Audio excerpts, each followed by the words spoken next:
여러분 안녕하십니까? 4월 29일 굿모닝 MBN 시작합니다. 먼저 오늘의 주요 뉴스입니다. 오늘 발표될 코로나19 신규 확진자가 700명 안팎이 될 것으로 보입니다. 방역당국은 오는 7월이면 백신을 하루에 최대 150만 명까지 접종하는 인프라를 갖출 것으로 전망했습니다. 정부가 다음 달 5일부터 밀접 접촉자나 해외 입국자라도 2차 백신 접종을 마쳤다면 14일간의 자가격리를 면제하기로 했습니다. 백신 이상 반응 가운데 인과성이 확인된 4건에 대해서는 처음으로 보상 결정이 내려졌습니다.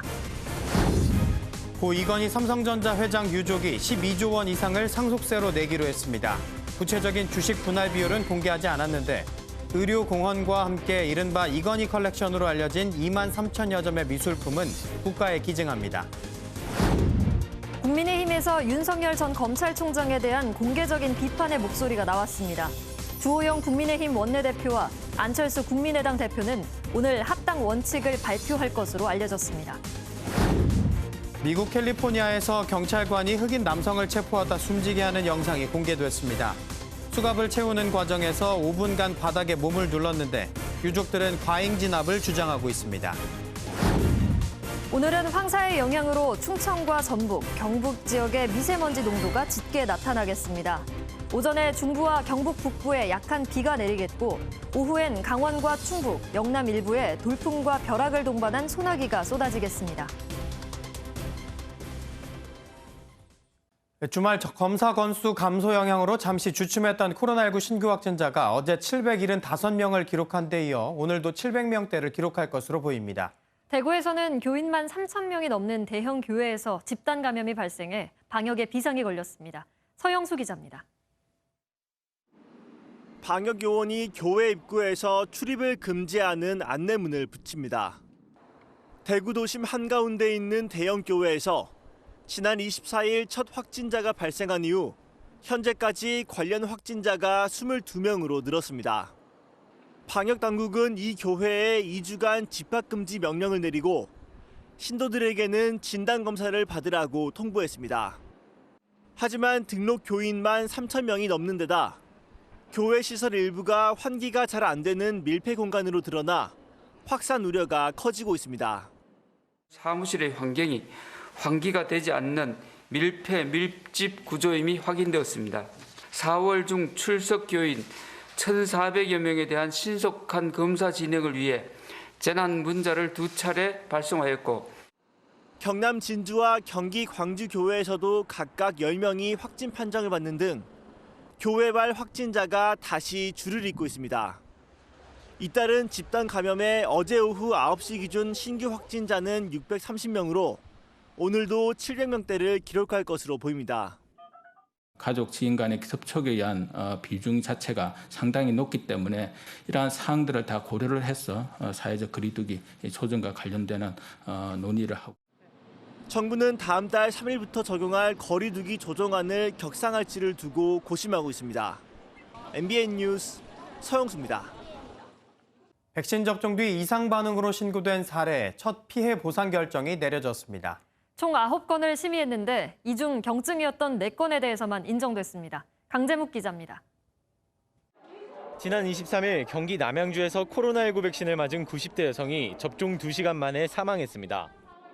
화이자 백신 접종 후 구토와 어지럼증을 호소했고 구급차 이송 중 발작을 일으킨 뒤 심장이 멎었습니다. 인천에서는 20대 남성이 아스트라제네카 백신 접종 후 뇌염과 척수염 진단을 받고 2달 가까이 입원 치료를 받고 있습니다. 치료비가 1,000만 원 넘게 들었지만 보상받을 길은 없습니다. 질병관리청 심의 결과 백신 접종과 이상 증세 간 인과관계는 없다는 결론을 내렸기 때문입니다. 그제 처음 열린 피해보상 전문위원회에서 보상하기로 한 사례는 4건뿐입니다. 모두 경증 사례로 30만 원 미만의 소액 심의 대상입니다. 질병관리청은 보상 심의 안건이 9건에 그친 데 대해 300건 정도의 심의가 5월 중 이뤄질 것이라고 설명했습니다. 청와대 청원까지 갔던 40대 간호조무사 사례는 이번 심의에 포함되지 않았습니다. 백신 이상 반응 신고는 그제 하루만 412건이 추가됐습니다. MBN 뉴스 강재묵입니다. 인구 14억 인도는 일주일째 하루 확진자가 30만 명을 넘어서며 사상 최악의 코로나 사태를 맞고 있습니다. 백신과 의약품을 지원하는 각국의 손길이 잇따르는 가운데 우리 정부도 외교 행랑으로 산소 발생기 14대를 우선 보내기로 했습니다. 신혜진 기자입니다. 구급차들이 길게 늘어서 있습니다. 구급차 안에는 화장할 시신이 실려 있는데 화장터가 포화 상태에 이르면서 하루를 꼬박 기다려도 순서가 돌아오지 않습니다. It's like if you come for a cremation, it's like you have to wait till the end of the day for it to complete. Even then there is no option. And I heard that. 부족한 병상 탓에 환자들은 아예 병원 밖 길바닥에 누웠습니다. 사상 최악의 코로나 사태를 맞은 인도에선 일주일 내내 확진자가 30만 명 넘게 쏟아지고 있고 하루에만 세계에서 가장 많은 3,200여 명이 숨졌습니다. 실제 누적 확진자는 공식 발표보다 30배 더 많은 5억 명이 될 거란 얘기까지 나옵니다. 각국의 지원도 이어지고 있습니다. 미국 바이든 대통령이 아스트라제네카 백신을 지원하겠다고 밝힌 데 이어 영국도 의료품 지원을 확대하겠다고 약속했습니다. And we worked over the weekend to put together our first package of support of ventilators and oxygen concentrators. More supplies will be arriving later this week. 러시아 푸틴 대통령은 모디 총리와 통화를 하고 인도주의 물품 22톤을 즉시 보내겠다고 했습니다.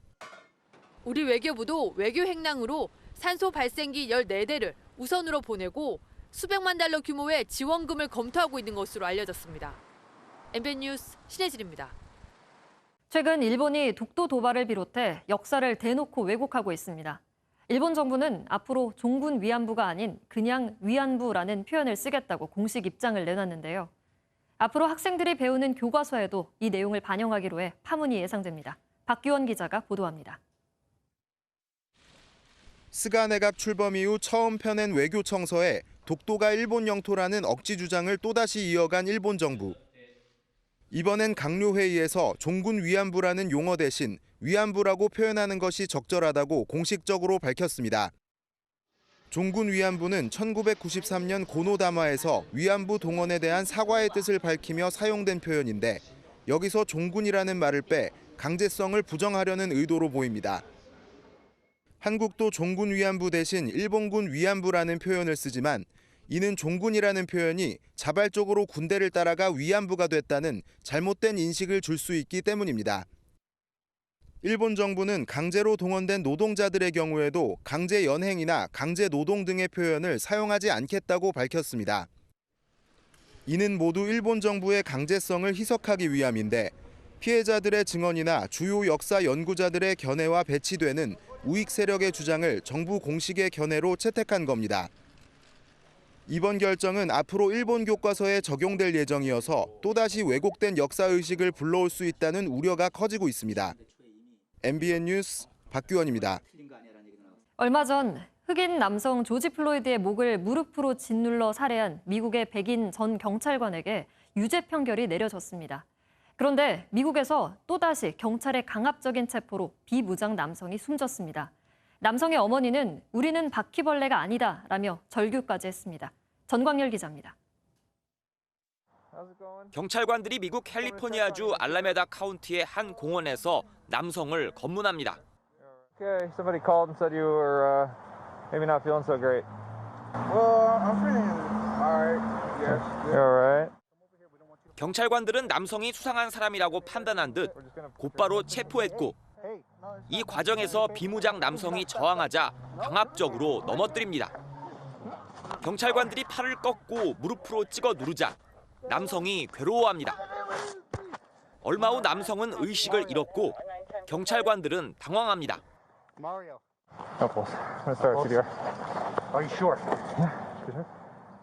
남성은 병원으로 옮겨졌지만 결국 세상을 떠났습니다.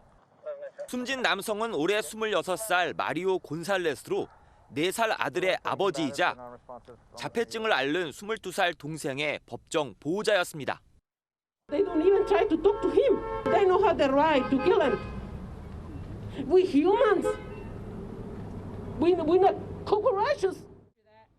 곤살레스의 가족들이 기자회견까지 열고 분개하자 알라메다 카운티는 이번 사고에 대해 투명하게 조사하겠다는 성명을 발표했습니다.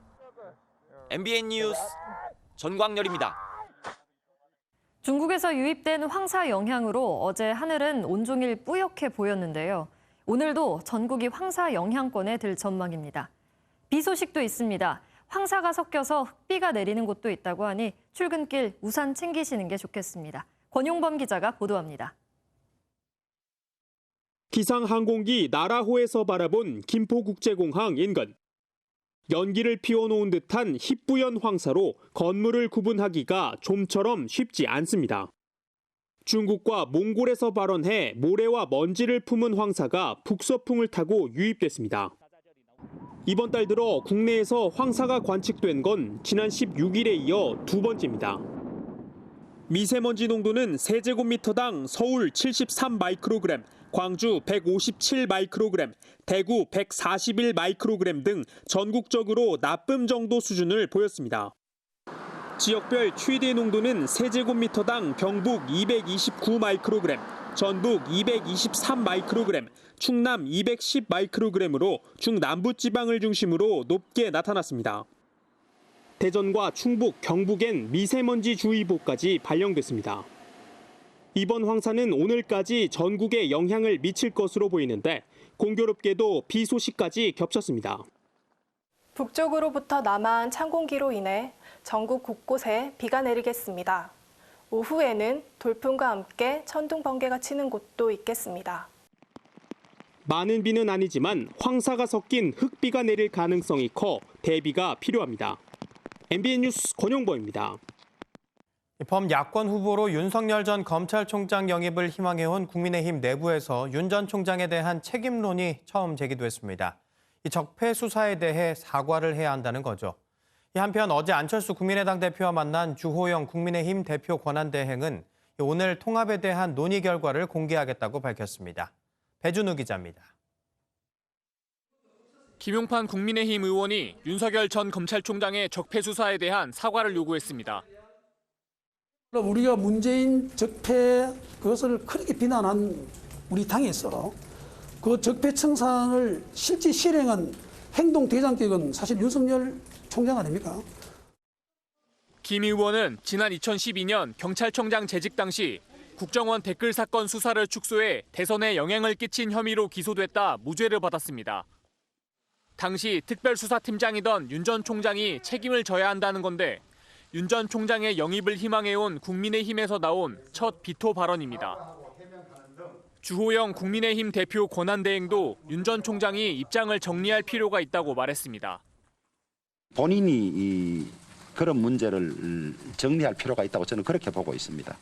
법조계에 있던 분들이 퇴임하면서 내 직무 수행 중에 본의 아니게 피해를 입은 분들에 대해서 죄송하다고 뭐 그런 인사하는 것도 아마 그런 차원으로.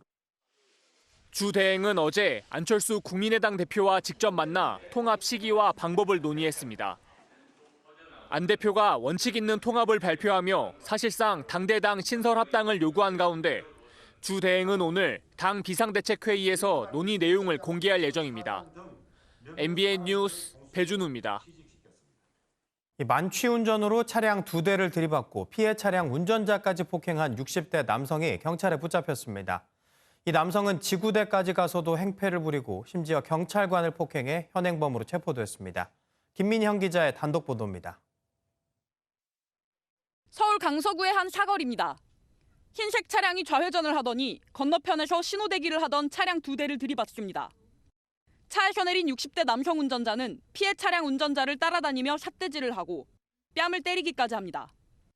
지난 26일 밤 9시 37분쯤 만취 운전으로 차량 2대를 들이받고 상대 차량 운전자인 40대 남성을 폭행한 60대 남성이 경찰에 붙잡혔습니다. 엄청 크게 완전 만취야. 폭행도 하고 주먹으로 때리고 앞에 차에 신고했다고. 해당 남성은 상대 차량 운전자 얼굴을 폭행하고 나서 신고를 받고 출동한 경찰과도 20분가량 실랑이를 벌였습니다. 혈중 알코올 농도를 측정한 결과 면허 취소 수준에 해당하는 0.142%가 나왔습니다. 이 남성은 지구대에서도 행패를 부리며 경찰관 얼굴을 폭행한 혐의를 받고 있습니다. 경찰은 해당 남성을 음주운전과 공무집행 방해 혐의로 입건해 자세한 사건 경위를 조사하고 있습니다. MBN 뉴스 김민영입니다. 미세먼지가 발생하는 사업장은 정화시설을 갖추거나 저감 조치를 해야 하지만 이 돈과 시간 탓을 하며 무시하는 경우가 적지 않은데요. 서울시가 공사장과 물류차고지 등을 단속해 대기오염 물질을 무단 배출한 사례를 무더기로 적발했습니다. 정주영 기자입니다. 하루가 멀다 하고 미세먼지에 휩싸이는 서울.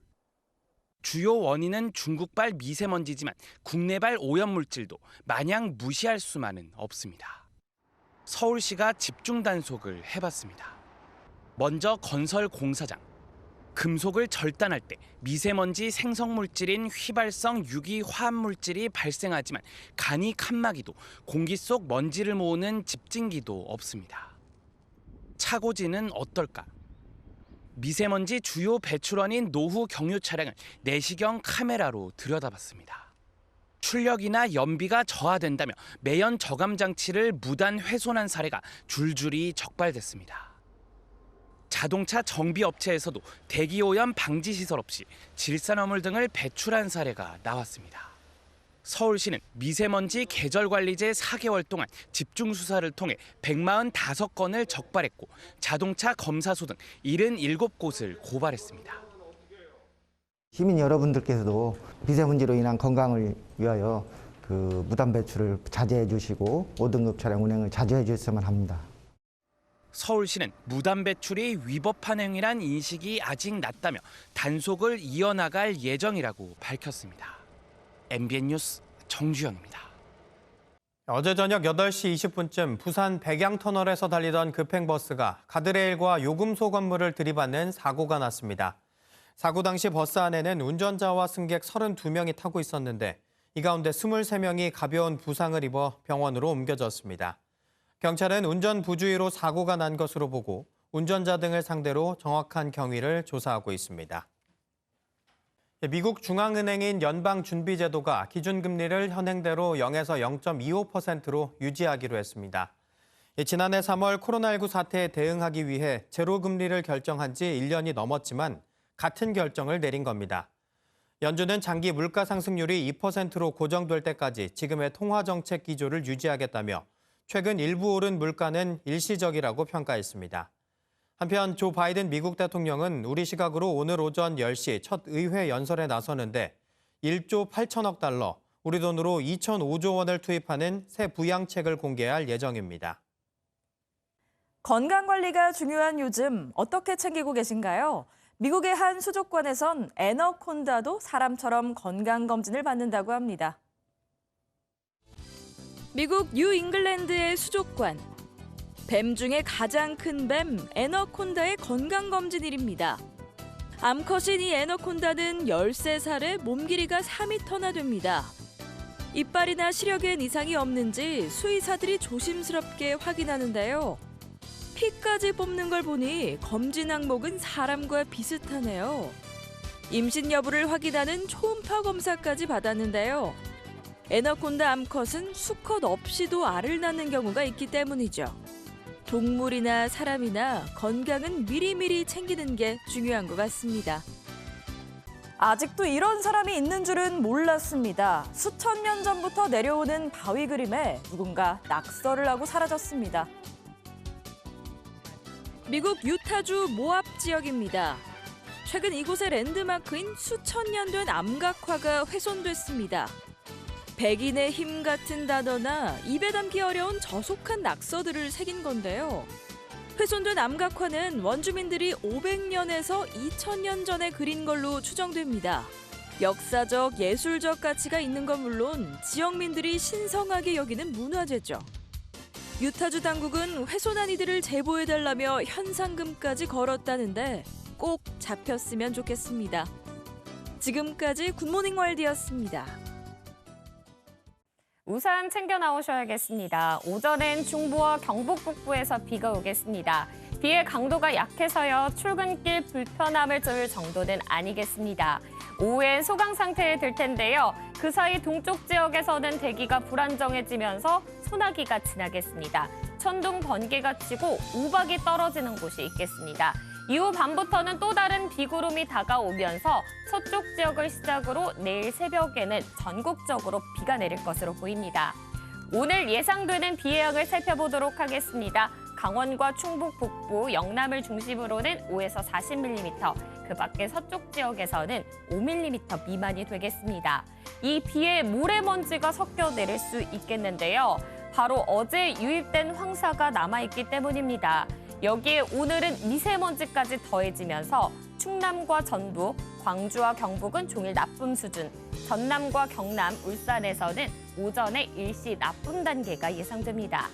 레이더 영상입니다. 지금 경기와 영남에서는 약한 비가 내리는 곳이 있습니다. 오늘 전국에 구름 많겠고요. 내륙 곳곳으로는 황사비가 오겠습니다. 오후에는 동쪽 지역에서 소나기가 지나겠습니다. 해안과 일부 내륙에서는 오후부터 바람이 강하게 불겠습니다. 이 시각 기온 어제와 비슷하게 출발하고 있습니다. 서울 11.6도, 대전 12.1도, 대구는 13.9도 가리키고 있는데요. 낮에는 서울 21도, 청주와 대전 23도, 대구 25도로 크게 덥지도 춥지도 않겠습니다. 볕이 있는 곳에서는 따스함이 느껴지겠습니다. 비는 내일 오전에 대부분 그치겠지만 중서부는 오후까지도 이어지겠고요. 주말에 또 곳곳에 비 소식 나와 있습니다. 날씨였습니다.